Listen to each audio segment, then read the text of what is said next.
Let's do a quick little update from my video yesterday. If you didn't see that video, go watch it. Just talking about kind of clients and what some of them do behind the scenes. So we've got a client right now that basically just stole a bunch of stuff from us and isn't paying us.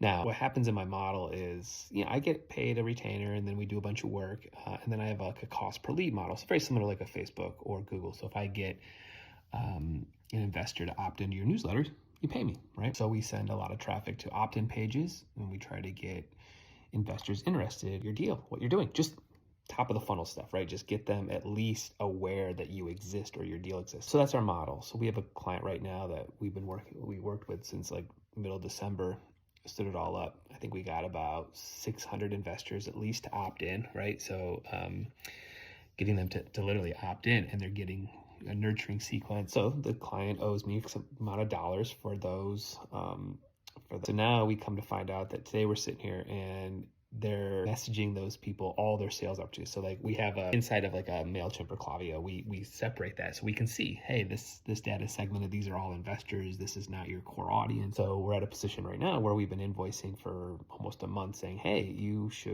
need to pay for these leads, right? This would be no different than if we were Facebook or Google, right? Like people opted in, they're getting your message.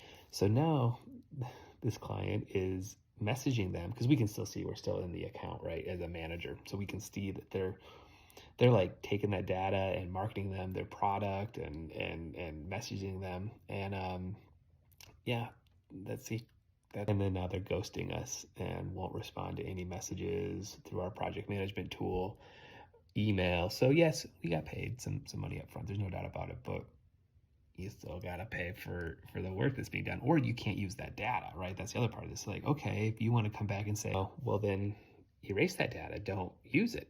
So what it's like being on the agency owner side and what it's like dealing with issuers that just don't really come to the table with respect or a good working relationship. And it's unfortunate because this stuff gets out. It's a small world in our industry. So like people start to take notice of this and you don't get to work with a lot of people in the future. So good luck. Part 2 of yesterday.